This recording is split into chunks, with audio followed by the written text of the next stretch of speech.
кезде егер байқасаңыз, сіз көріп отқан нәрселер бәрі әлі амал етуге жарамайды. Хадис па? Қасиетті Құранда айтады. Неге?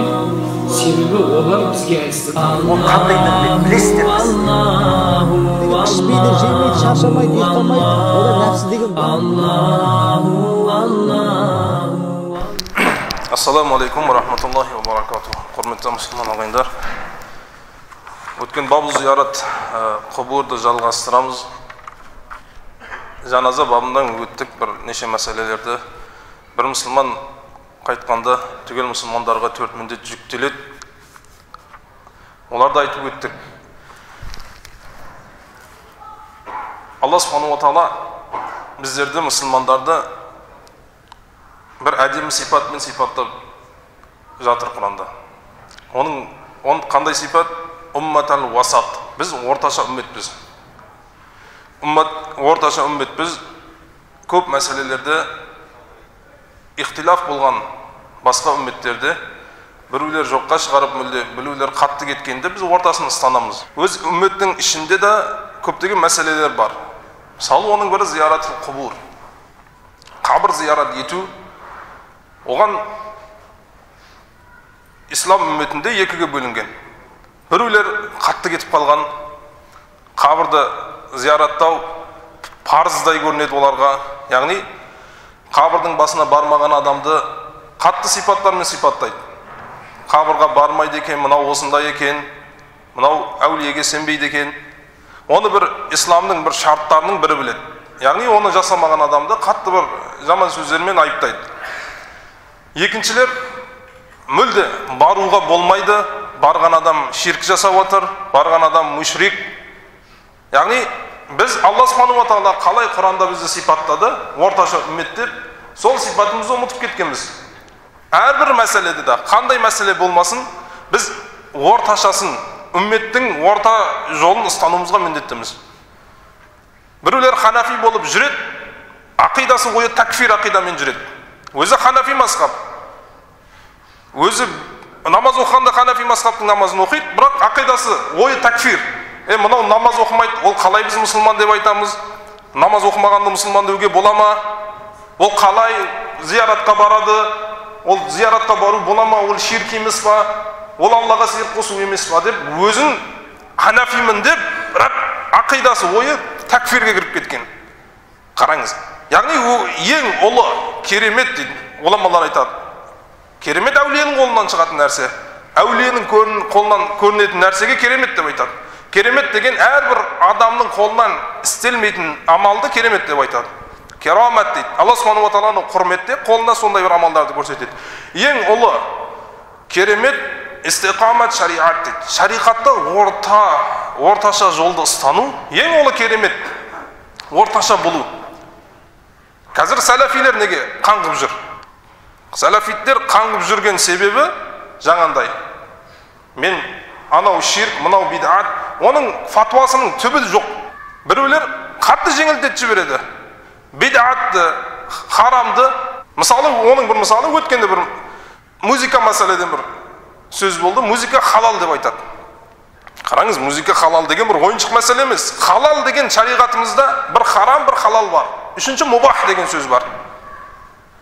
Харам деген оны жасау бір үлкен күнә. Халал деген қалай? Халалды жасап, Алланың халалын жасайым деген ниетпен оны жасасаң, сен сауап аласың. Яғни сен музыканы жасаған адам сауап алады деген сөз, ол дінден шығады. Халал деген сөз сол. Бірақ үшінші сөз бар бізде, мубах деген сөз бар. Мубах деген, мысалы, мына телефонды мына жерге қою. Маған сауап та жоқ, күнә да жазылмайды. Мубах. Мына жерге қою. Маған сауап та жазылмайды, күнә да жазылмайды маған. Неге мубах? Шариғат мубах қылды маған.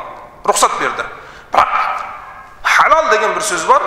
Халалды кім сауап жасаса, оған сауап алады. Қараңыз.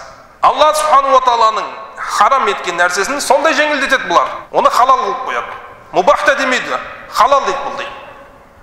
Бұл зияратыл құбур, қабірді зиярат қылу мәселесінде де бізді екіге бөлінген үммет. Біреулер бар, жаңағындай айтқан Қабырды зиярат қылу исламдың бір ұлы белгілерінден, исламдың діндің жаңағы шаир, яғни белгілерінден. Кім оны жасамаса, ол жаңағындай адасқан. Екіншілер жаңағы сәләфиттер, тәкфірлер, соларға еріп кеткендер. Қабырға барудың, әулиенің қабырына бару ширк болды. Сен ешқандай амал жасамай, қабырды тауаф қылма, ешқандай, сен барғанның өзі ширк дейді. Пайғамбарымыз саллаллаху алейхи ва саллям ең басында қабір зияратты тыйым салды. Кунту нахайтукум ан зияратил қубур фазуруха фа иннаха тадкиратул маут. Ең басында мен сіздерге қабір зиярат қылуды тыйым салдым дейді. Оның себебі не? Осы хадистен белгілі болады, қабірда Пайғамбарымыз саллаллаху алейхи ва саллям бір себептермен, ширк себептермен тыйым салғанын. Неге? Яхуди, Аллах субхану ва таала дейді, ла'аналлаху ал-яхуд вал насара дейді. Аллах субхану ва таала яхудты, насранилерді, яғни христиандарды ләнет қылды дейді. Неге? Олар пайғамбарларының немесе әулиелерінің қабірін мешітке айналдырды. Яғни ширк амал бар екенін пайғамбарымыз саллаллаху алейхи ва саллям қабірдан шыққанын пайғамбар өздері бізге ескертті. Яғни ширктің басы сол қабірдан шығады. Қабірға барудан, қабірдің зияратынан, қабірда егер шариғат бойынша оны амал жасамасаң, қабірдің өзінде бір ширк амалдар бар екен пайғамбар ескертіп жатыр біздерге. Қабірдан пайғамбар айтады: "Кунтун нахайтукум ан зияратил қубур" дейді. Сіздерді қабір зиярат қылудан қайтардым ең басында. Ислам діні әлі жүректерге орнық бастан бұрын пайғамбарымыз саллаллаху алейхи ва саллям бірінші тәуhidті үйретіп тәуhidті үйреткеннен кейін фазуруха дейді. Зияратқа барың дейді. Бірақ оның жолдарымен барың дейді зияратқа. Зияраттың өз жолдары бар. Зияратқа барың. Зиярат пайғамбарымыз саллаллаху алейхи ва саллям айтады: әйел адамға да, ер адамға да мустахаб зиярат. Әйел адамға да, ер адамға да зияратқа бару мустахаб. Ол бір парыз емес, ол сүннет емес, ол уәжіп емес.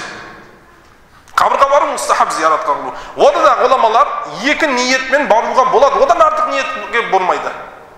Қабір зияратқа бір екі ниетмен барасың.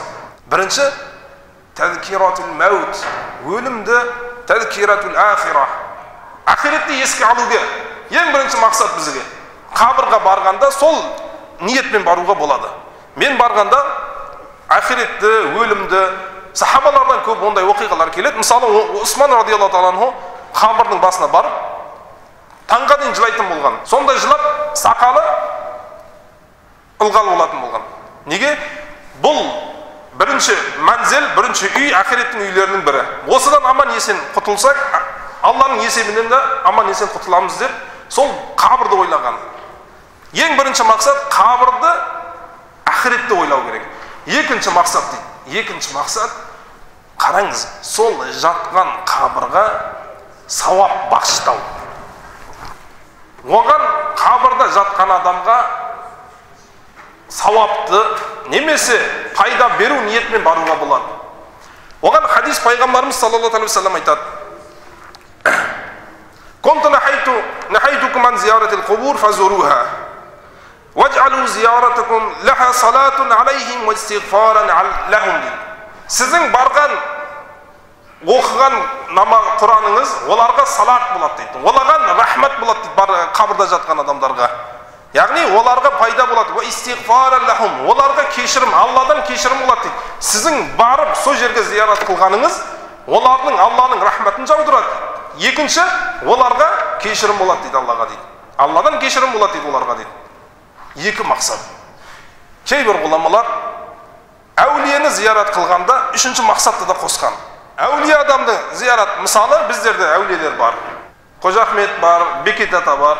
Олардың зиярат қылғандан мақсат соның өмірін өзімізге сабақ қылу, мақсат қылуға, одан сабақ алуға баруға болады.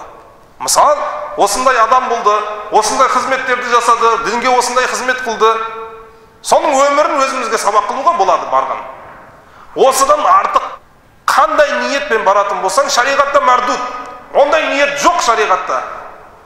Мен одан барам, бірдеме сұрайын, ауруымды шипа бер деймін.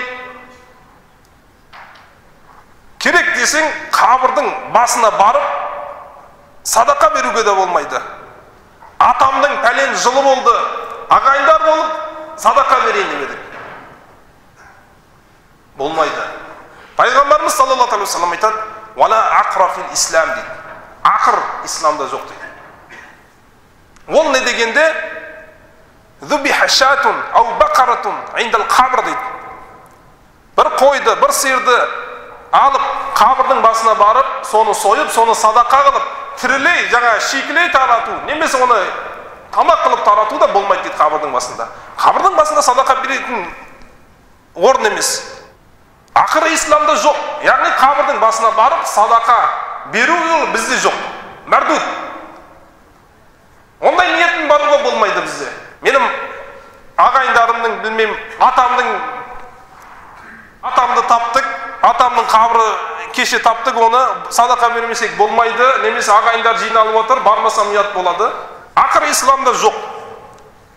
Пайғамбарымыз саллаллаху алейхи ва саллям келтіретін риwayatта айтады: "Ман тафа масжидан сиуал каъба", кім Каъба үйінден басқа қандай мешітті, қараңыз, Масжидул Харамдағы Каъбадан басқа мешітті кім тауаф қылатын болса, "Ман тафа масжидан гайрал каъба сиуал каъба юхша алейхи куфр" дейді. Ол дінден шығады дейді, ол кәпір болады дейді.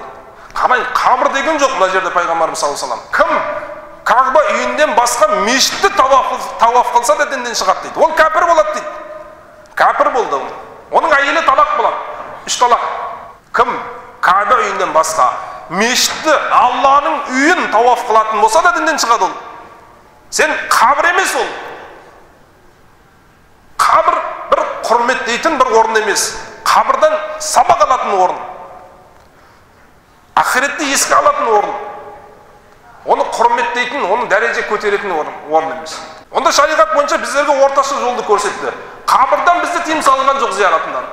Бірақ оның жолын үйретіп кетті біздерге. Қандай мақсатпен баруға болады? Оның әдептері де бар. Әдебі бар оның. Барғанда қабірде жатқан адамдармен амандасуға болады. "Ассаламу алейкум я ахлад дияри минал муъминин. Инна иншааллаху бикумул лахиқун. Насаллаллаху лана ва лакум ал-афия" деп. Олармен жатқан адамдармен амандасуға болады. Құран бағыштауға болады. "Ман дахалал мақабир фақара суратул Ясин". Кім қабірге кірсе, қабірстанға кірсе дейді Пайғамбарымыз саллаллаху алейхи ва саллям, Ясин сүресін оқыса, яғни ахда сауабуха лил амват хаффафаллаху анхум яумаидил азаб ва рафааху дейді. Сол күнде Ясин сүресін оқып қабірда жатқан адамдарға бағыштаса, Алла субхану ва тағала жатқан мұсылмандардан сол азапты қияметке дейін айырады дейді, Ясиннің құрметіне дейді. Кәпір адамдан сол күн түнде кәпірден де азапты айырады Ясиннің құрметіне дейді. Пайғамбарымыз саллаллаху алейхи ва саллям хадисі бұл. "Хаффафаллаху анхум яумаидил азаб ва рафааху иля яумил қияма" дейді. Ясин сүрені сол қабірстанда оқып, сол жатқан адамдарға бағыштайтын болсаң, Алла субхану ва тағала сол күн түнде азапты айырады, қияметке дейін қайтармайды мұсылманға. Мұсылман адамға қабір азабы болмайды. Кәпір адамға тек сол түнде. Қараңыз, субханаллах. Құран кәпір адамға да пайда береді. Немесе Али радиаллаху анху айтады: "Кімде кім дейді? Пайғамбарымыз саллаллаху алейхи ва саллям айтты дейді. Кім қабірстанға барып 11 рет Ихлас сүресін оқитын болса дейді, оны жатқан адамдарға бағыштайтын болса, Алла субхану ва тағала "Кутиба лаху би'адади ман мата мин улида адам иля ан тақуму саа" дейді. Бір риwayatта келеді. Түгел адам баласының қайтқан адамдардың саныдай Алла тағала сауап береді дейді. Басқа бір риwayatта сол қабірстанда жатқан адамдардың саныдай сауап береді дейді. Кім Ихлас сүресін қабірстанға барып 11 рет оқыса дейді. Онда қабірдің өзіне көре бір зияраттар бар. Қабірға барғанда Радул Мухтар деген кітапта Аллам ибн Абидин Шами рахимулла айтады: "Вала ямсахул қабр" дейді. Қабірді сипалауға болмайды. Қабірді сипалап ұстауға болмайды. Вала юқбилху, оны сүюге де болмайды қабірді. Қабірді сипалап, сүйіп, фаинна залика мин аадати насара. Ол кәпірлердің, христианның әдеттері. Қабірді сүйіп, қабірді сипалау, қабірдің сыртына айналу.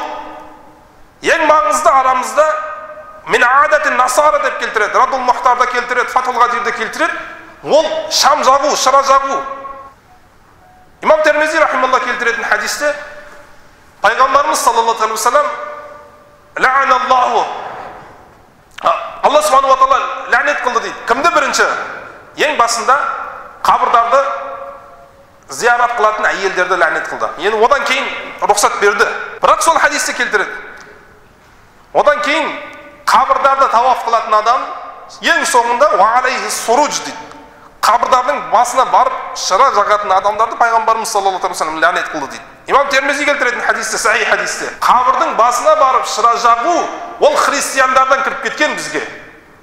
Ол бірде-бір ғұлама, бірде-бір әйіммелеріміз оған рұқсат бермейді.